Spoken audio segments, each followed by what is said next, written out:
ବର୍ତ୍ତମାନ ସବୁ ଦେଶରେ ଇଣ୍ଟେଲିଜେନ୍ସ ଏଜେନ୍ସି ମାନେ କାମ କରୁଛନ୍ତି। ନ୍ୟାସନାଲ ସିକ୍ୟୁରିଟି ମେଣ୍ଟେନ୍ କରି ଦେଶର ସୁରକ୍ଷା କରିବା ଦାୟିତ୍ୱ ଏହି ଇଣ୍ଟେଲିଜେନ୍ସ ଏଜେନ୍ସି ମାନଙ୍କ ହାତରେ ଥାଏ। ସେଥିମଧ୍ୟରୁ ଭାରତର ବା ରିସର୍ଚ୍ଚ ଆଣ୍ଡ ଆନାଲିସିସ୍ ୱିଙ୍ଗ ଅନ୍ୟତମ, ଯାହାକୁ କି ଆଜିଠୁ 52 ବର୍ଷ ପୂର୍ବରୁ 21 ସେପ୍ଟେମ୍ବର 1968 ମସିହାରେ ସ୍ଥାପନ କରାଯାଇଥିଲା। ଭିଡ଼ିଓଟି ଷ୍ଟାର୍ଟ କରିବା ପୂର୍ବରୁ ମୁଁ ହିମାଂଶୁ ନାୟକ ଆଉ ଆପଣ ଦେଖୁଛନ୍ତି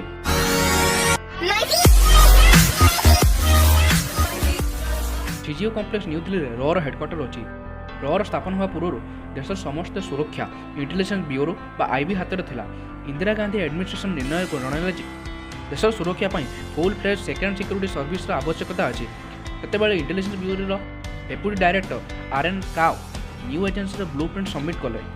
ତାପରେ ଆର୍ଏନ୍ କାଓଙ୍କୁ ଦେଶର ପ୍ରଥମ ଫରେନ୍ ଇଣ୍ଟେଲିଜେନ୍ସ ଏଜେନ୍ସି ବା ର ଚିଫ୍ ବୋଲି ଘୋଷଣା କରାଗଲା। ୟୁପିଏସସି ଏକ୍ଜାମ୍ କ୍ଲିୟର କଲା ପରେ ଆଇଏଫ୍ଏସ୍, ଆଇଏଏସ୍, ଆଇପିଏସ୍ ହୋଇଥିବା କ୍ୟାଣ୍ଡିଡେଟ୍ ମାନେ ରେ ଯୋଗ ଦେଇପାରିବେ।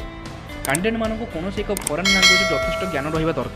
ବେସିକ୍ ଟ୍ରେନିଂ ପରେ ସେମାନଙ୍କୁ ଫିଲ୍ଡ ଇଣ୍ଟେଲିଜେନ୍ସ ବ୍ୟୁରୋ ବା ଏଫଆଇବି ପାଖକୁ ପଠାଯାଏ, ଯେଉଁଠାରେ କି ସେମାନେ 1.5 ବା 2 ଇୟର୍ସ ଆଡଭାନ୍ସ ଟ୍ରେନିଂ ନିଅନ୍ତି। କ୍ୟାଣ୍ଡିଡେଟ୍ ମାନଙ୍କୁ ସ୍ପେଶିଆଲି ଗ୍ରେମ୍ ମ୍ୟାଗ୍ ନାମକ ଏକ ମିଲିଟାରୀ ସେଲ୍ଫ ଡିଫେନ୍ସ ଫାଇଟ୍ ଶିଖାଯାଏ। ର ପ୍ରତ୍ୟେକ ଅଫିସରଙ୍କ ପାଖରେ intelligence, sharpness, self defence fight ଟେକ୍ନିକ୍ର ଯଥେଷ୍ଟ ଆଇଡ଼ିଆ ଥାଏ।